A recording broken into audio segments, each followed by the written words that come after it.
பூஞ்சோலை மாணவர்கள் அனைவருக்கும் வணக்கம். இன்னைக்கு 21 பிப்ரவரி 2026 சனிக்கிழமைக்குரிய நியூஸ் பேப்பர் பார்க்க போகிறோம்.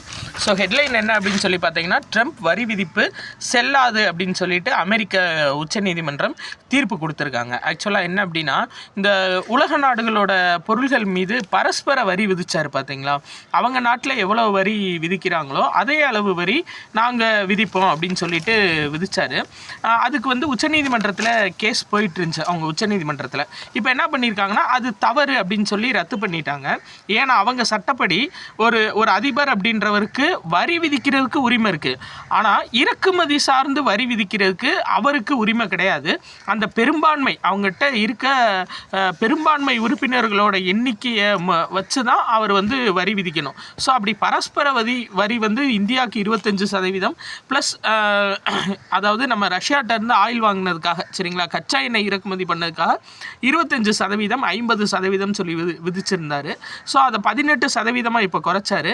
இப்போ ஆக்சுவலாக என்னென்னா, அந்த பரஸ்பர வரி 25% விதிச்சார் இல்லைங்களா, அது டோட்டலாக கேன்சல் பண்ணிட்டாங்க அமெரிக்காவோட உச்சநீதிமன்றம். இதை பொறுத்தவரை என்ன அப்படின்னா, அமெரிக்காவை பொறுத்தவரை உச்சநீதிமன்றத்தோட முடிவு ஃபைனல். அதை யாருமே எதிர்த்து மேல்முறையீடு பண்ண முடியாது. அவங்க உச்சநீதிமன்றத்துக்கு தான் பவர் அதிகம். அதை சொல்கிறத அதிபர் கேட்டே ஆகணும். அப்போ ஆட்டோமேட்டிக்காக கேன்சல் ஆயிடுச்சு, சரிங்களா. அதாவது அவங்க சட்டப்படி 1977ஆம் ஆண்டு அமெரிக்க சட்டப்படி அதிபருக்கு அதிகாரம் இருக்குது, ஆனால் இறக்குமதி வரிக்கு அதிகாரம் இல்லை அப்படின்னு சொல்லிட்டாங்க, சரிங்களா. இதை மட்டும் நீங்கள் பேசிக்காக பார்த்துக்கோங்க. கூடுதலாக இந்த ரொம்ப முக்கியம் என்னென்னா, ஃபேக்ஸ் சிலிக்கா கூட்டணி அப்படின்னு சொல்கிறாங்க. யார் தலைமையில் இந்த கூட்டணி அமைச்சிருக்காங்கன்னா, அமெரிக்காவோட தலைமையில். இதோட மெயின் நோக்கம் என்ன அப்படின்னா, அரிய வகை கனிமங்கள், செயற்கை நுண்ணறிவு, ஆர்டிஃபிஷியல் இன்டெலிஜென்ஸும், அரிய வகை கனிமங்கள், சரிங்களா, தொழில்நுட்பம், இதெல்லாம் தங்கு தடையற்ற விநியோகம் பண்ணுறதுக்காக. அதாவது ஒரு குறிப்பிட்ட நாடுகள் இருக்காங்க. இதில் இருக்க நாடுகள் பாருங்கள்: Australia, Greece, Israel, Japan, Qatar, ஐக்கிய அரபு அமீரகம், பிரிட்டன், சிங்கப்பூர், இந்த மாதிரி இந்த நாடுகள் எல்லாம் உறுப்பினர்களாக இருக்காங்க. இவங்களுக்கு நடுவில், சரிங்களா, இந்த நாடுகளுக்கு நடுவில் அதாவது அரிய வகை கனிமங்கள் மாற்றிக்கொள்றதுலையும், ஆர்டிஃபிஷியல் இன்டெலிஜென்ஸ் சார்ந்த இன்ஃபர்மேஷன், சரிங்களா, செயற்கை நுண்ணறிவு சார்ந்த இன்ஃபர்மேஷனை பகிர்ந்துக்கிறதுலையும் எந்த தடை இருக்கக்கூடாது. இவங்களுக்குள்ள ஒரு பரஸ்பர ஒத்துழைப்பு இருக்கணும் அப்படின்றதுக்காக அமெரிக்கா தலைமையில் உருவாக்கப்பட்டதான் இந்த ஃபேக்ஸ், அதாவது பேக்ஸ் சிலிக்கா அப்படின்ற ஒரு கூட்டமைப்பு. அதில் இந்தியா இணைஞ்சிருக்காங்க. சரியாப்பா, ஞாபகம். இந்த பேக்ஸ் சிலிக்கா கூட்டமைப்பு ரொம்ப முக்கியமானது, டிஃப்ரெண்ட்டாகவும் இருக்குது. அதனால் இது ரொம்ப கொஞ்சம் கவனமாக பார்த்துக்கோங்க, சரிங்களா. சரி, ரைட்டுப்பா, ஓகே. அடுத்து, மதுரையில் திறக்கப்பட்ட மேம்பாலத்துக்கு நேதாஜி சுபாஷ் சந்திர போஸ் பெயர் சூட்டியிருக்காங்க. ஏற்கனவே கோயம்புத்தூரில் திறக்கப்பட்ட மேம்பாலத்துக்கு ஜிடி நாயுடு அவரோட பெயர் சூட்டியிருந்தாங்க. மதுரையில் நேதாஜி சுபாஷ் சந்திர போஸ் பெயர் சூட்டியிருக்காங்க மேம்பாலத்துக்கு. சரிப்பா. அடுத்தது வேறு இதில் முக்கியமான நியூஸ் அப்படின்னு சொல்லிட்டு எதுவும் இல்லை. இந்த விரைவில் தமிழகத்தில் பாரத் டாக்ஸி செயலி அறிமுகப்படுத்தப்படும் சொன்னாங்க. நம்ம ஏற்கனவே இந்த பாரத் டாக்ஸி நம்ம பார்த்துருந்தோம்.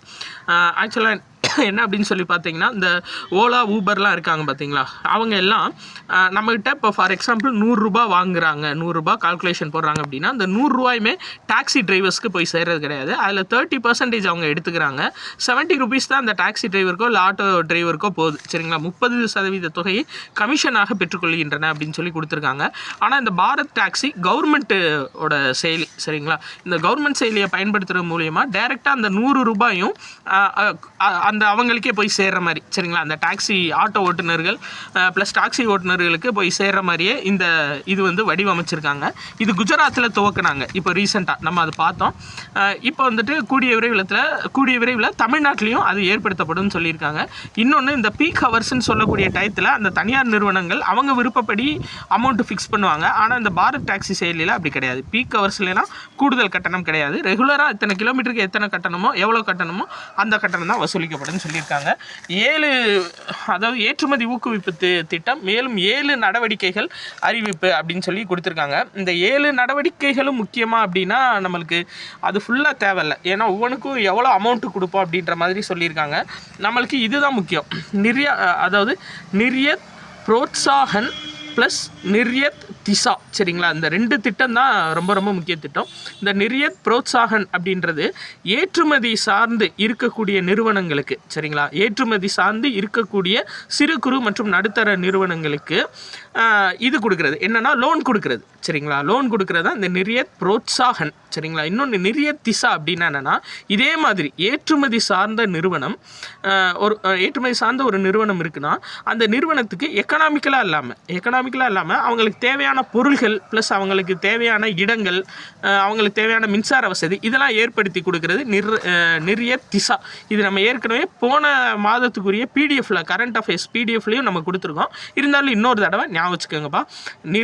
நிர்யத் புரோத்சாகன், நிர்யத் திசா இந்த 2 இதுவும் பார்த்து வச்சுக்கோங்க. உலக வர்த்தகத்துக்கான அணுகல்ல 3ல் 2 பங்கு இந்தியாவுக்கு இருக்குது அப்படின்னு சொல்லியிருக்காங்க சரிங்களா. மொத்தம் அமெரிக்கா உள்பட 38 நாடுகள் உடனான தடையற்ற வணிக ஒப்பந்தம் மூலம் இந்தியா ஏற்றுமதியாளர்களுக்கான சந்தை அணுகல் 70% இருக்குது. அதாவது இப்போ நம்ம உலகம் ஃபுல்லாக எடுத்துக்கிட்டோம்னா அதில் வந்து 70% இந்திய பொருள்களோட அணுகல் இருக்குது மக்கள்கிட்ட. ஏதோ ஒரு வகையில் 70% மக்கள் இந்திய பொருள்களை அணுகிறாங்க அப்படின்னு சொல்லியிருக்காங்க. அது 3ல் 2 பங்கு அப்படின்னு சொல்லியிருக்காங்க சரியாப்பா.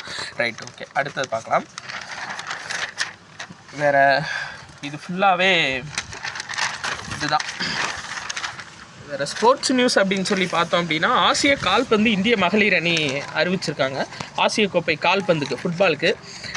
ஆனால் இதில் என்ன அப்படின்னா, நம்ம மெயினாக பார்க்க வேண்டியது மகளிர் அணி கேப்டன் யாருன்னு பார்க்கணும். இதில் இவங்க இன்ஃபர்மேஷன் கொடுக்கல, அணியோட விவரம் தான் கொடுத்துருக்காங்க. பட் நம்ம நெட்டில் சர்ச் பண்ணி பார்க்கும்போது அஷாலதா தேவி அவங்க தான் கால்பந்து மகளிர் அணி ஆசிய கோப்பைக்கான கேப்டன் சரிங்களாப்பா. அஷாலதா தேவி அப்படின்றவங்க. ஸோ உங்கள் ஃபுட்பால் விளையாட்டுடன் தொடர்புடையவங்க, கால்பந்து விளையாட்டோட தொடர்புடையவங்க, இவங்களை ஞாபகம் வச்சுக்கோங்க. வேறு இதுதான் ரொம்ப ரொம்ப மெயின். 2070 இந்தியா 0% கார்பன் உமிழ்வை கொண்டு வரணும் அப்படின்னு முடிவெட்டியிருக்காங்க. இது எல்லாத்துக்குமே தெரியும். 2070 ரொம்ப ரொம்ப முக்கியம். அப்போது இந்த 2070 பெட்ரோலுக்கான வாகன பயன்பாடு 2070 29% குறையும் அப்படின்னு சொல்லியிருக்காங்க. மின்சார பயன்பாட்டு வாகனங்கள் 45%, உயிரி எரிபொருள் சார்ந்த வாகனங்கள் 20% உயரும் அப்படின்னு சொல்லி கணக்கிட்டிருக்காங்க. பெட்ரோல் வாகனங்கள் குறையும் சரிங்களா. அதாவது தற்போது 76% உள்ள பெட்ரோல் வாகனங்கள் 76% பெட்ரோல் வாகனங்கள் 29% குறையும். மின்சார வாகனங்கள் பயன்பாடு 45% அதிகரிக்கும்.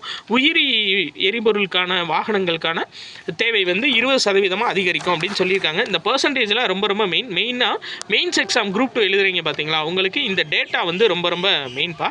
இதை தெளிவாக பார்த்து வச்சுக்கோங்க. ஸோ நியூஸ் வந்துட்டு அவ்வளோதான். ஒரு முக்கியமான விஷயம் உங்களுக்கு காமிக்கணும்னு நினச்சேன். ஆக்சுவலாக என்ன அப்படின்னா, நியூஸை தாண்டி தான் இது வந்து எங்கள் அம்மாவுக்கு வந்து கார்டனிங்கில் வந்து ரொம்ப இன்ட்ரெஸ்ட்டு. இதில் இந்த வீட்டில் வந்துட்டு இந்த மாடி தோட்டம் மாதிரி போட்டாங்க, எப்பயுமே போட்டிருப்பாங்க. இதில் வந்து கத்திரிக்காய் காய்ச்சிருக்கு புதுசாக. இங்கே ஒன்று, இன்னொன்று இங்கே உங்களுக்கு தெரியும்னு நினைக்கிறேன். இங்கே ஒரு கத்திரிக்காய் இருக்குதுப்பா, புதுசாக காய்ச்சிருக்கு. ப்ளஸ் பூவும் இருக்குது. இன்றைக்கி தற்செயலாக நான் நியூஸ் எடுக்கிறதுக்காக வந்தேன், அப்போ தான் பார்த்தேன் இன்றைக்கி காய்ச்சிருந்துச்சு. வீட்டை சுற்றி நிறையா செடிகள் இருக்குது. பட் இது வந்து இன்றைக்கி காய்ச்சது வீட்டில். இதுவும் இந்த கத்திரிக்காயும் இன்னொன்று இந்த இருக்கார் பாருங்கள், இவர் தான் இன்னொரு கத்திரிக்காய் சரிங்கப்பா. அவ்வளோதான். ஸோ 2 நாள் நியூஸ் வந்து கம்ப்ளீட் ஒரு நாள் நியூஸ் 21ஆம் தேதி நியூஸ் கம்ப்ளீட் ஆயிடுச்சு. நன்றி.